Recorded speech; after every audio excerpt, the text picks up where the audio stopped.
Within the cold, cavernous halls of Westminster Palace, the air is stiff with formality, and the marble floors echo under the measured footfalls of Sir Francis Molyneux.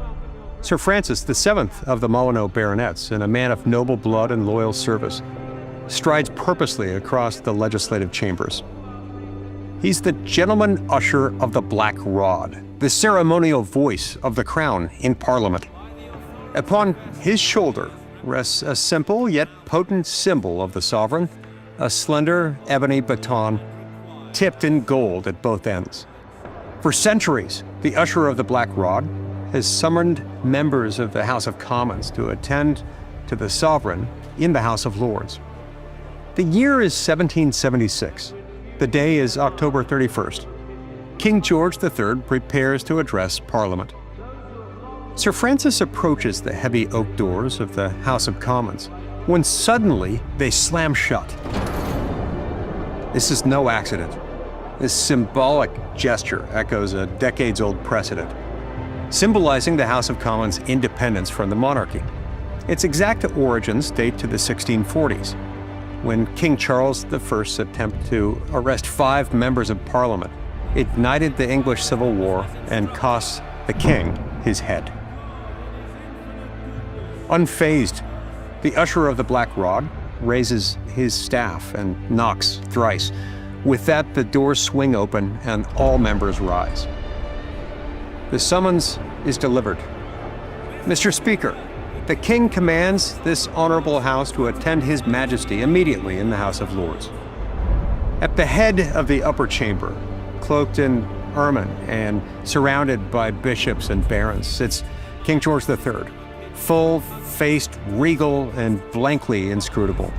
Just hours earlier, the king had arrived in his grand gold state coach drawn by 8 horses and festooned with gilded carvings, lions to signify national strength, cherubs to signify divine right, and 4 gleaming figures of Triton, the Greek sea god, to proclaim Britain's naval supremacy.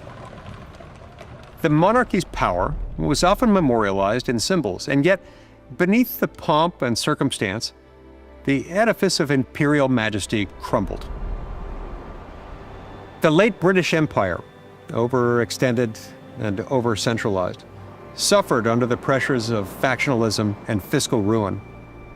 The national debt had nearly doubled by 1763, and interest payments alone devoured over half of the annual budget. Britain's incoherent colonial policies, the sugar interest battling the tea interest, Parliament in the hands of the squirearchy, had degenerated into a bureaucratic charade. No symbol of power could plug the cracks forming in its gilded veneer. Had Westminster governed with more prudence, perhaps 13 colonies across the Atlantic may not have severed all political ties with the crown just months earlier, invoking the right to life, liberty, and the pursuit of happiness, as 56 signers penned their names on the Declaration of Independence. To the king, the colonists were simply deluded by an overly zealous and ill-mannered class of leaders who had openly renounced all allegiance to the crown and all political connection with this country.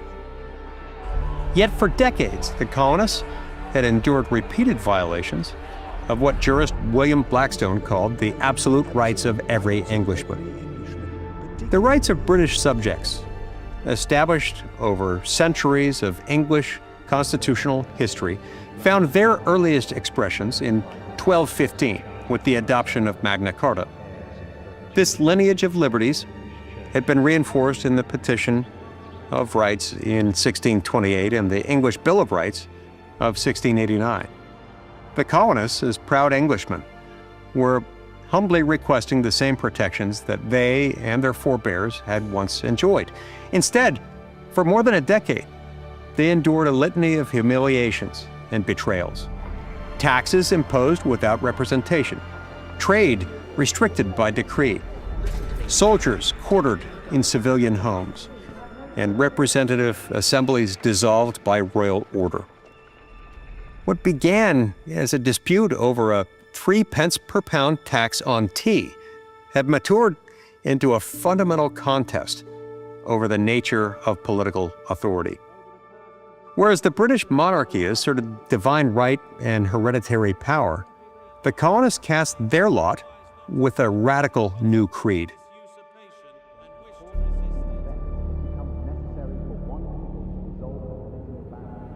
Governments are instituted among men, deriving their just powers from the consent of the governed. Still, there is a sentence, one sentence, that is echoed across continents and endured through centuries. We hold these truths to be self-evident, that all men are created equal. That sentence did not simply declare American independence, it declared a revolution in human thought. At a time when birth alone often determined the extent of one's achievement, this sentence shattered assumptions that for too long had governed the old world. It declared that truth exists, that it is knowable, and that man, by virtue of being human, is endowed with inalienable rights. It declared that liberty is not dispensed at the mercy of the state, rather, it is given by God. The English Civil War of the 1640s had already tested the limits of royal power, culminating in parliamentary independence.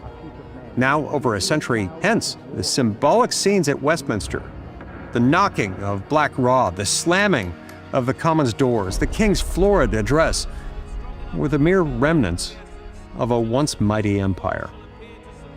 The very ritual of barring Black Rod, once an assertion of defiance, echoed hollowly. Across the Atlantic, a much deeper form of defiance had taken root. The Declaration is a promise. More than that, it is a compass, pointing always toward the dignity of the human soul and the solemn duty of free citizens to guard against the rise of tyranny, no matter what title it claims.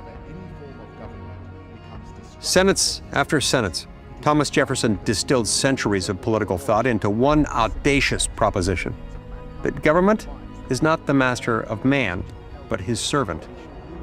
Among those in Parliament who grasped the gravity of this development was the eloquent orator, Sir Edmund Burke. Just 1 year prior to the colony's Declaration of Independence, Burke, who had long sympathized with the colonists, issued the following warning before Parliament: "A love of freedom is the predominating feature which marks and distinguishes the whole of the Americans.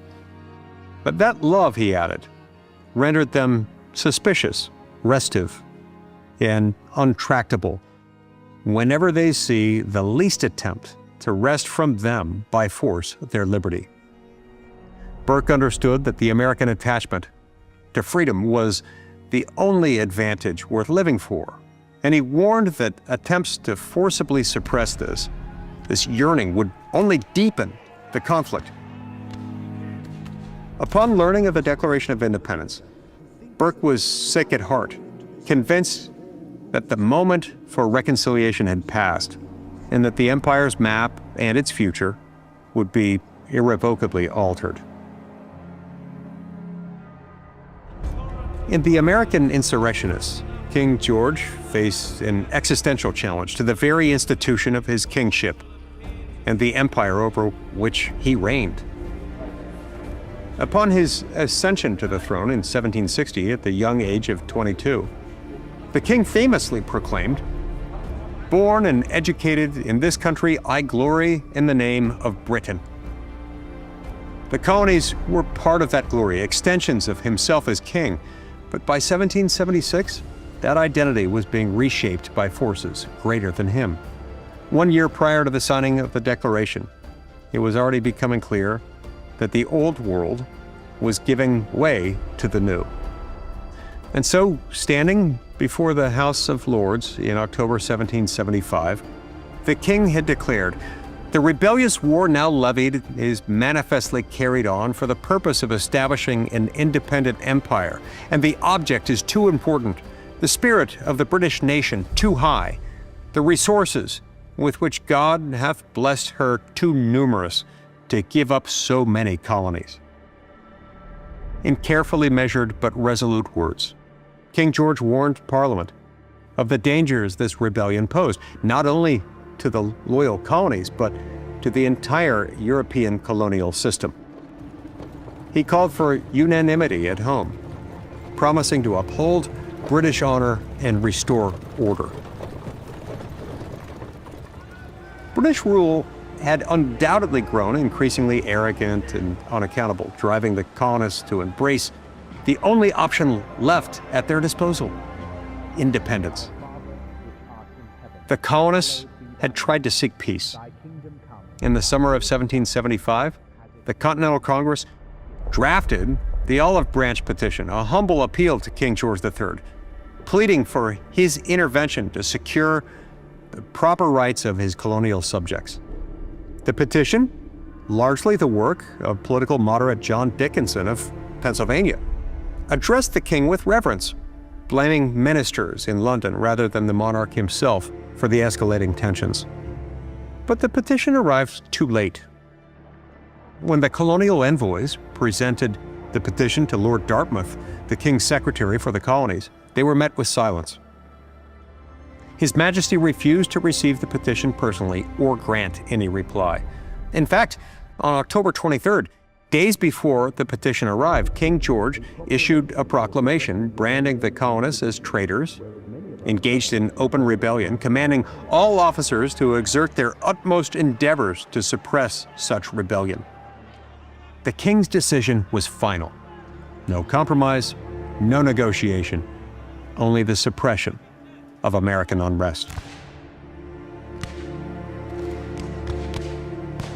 And so we return to Westminster in the fall of 1776, where King George issues a call to arms.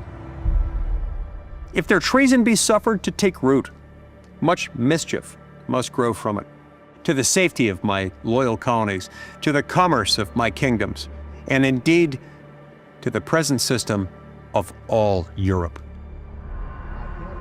The king's implausible claim to British happiness rang hollow against the colonists' cry for life, liberty, and the pursuit of happiness. By the time Parliament rose, a new world had already sprung. The echo of Black Rod's staff sounded the first notes of that radical transformation. But the real knocking, one that would echo through the ages, was issued not from a black rod, but from a bold declaration nailed to the conscience of mankind. When the colonists slammed their own metaphorical doors on the British crown, they did so not as traitors, but as rightful heirs to Magna Carta, to habeas corpus, and to Parliament's own sacred independence. By the time the king stood before Parliament, the revolution was underway, not just on battlefields, but in the hearts and minds of men.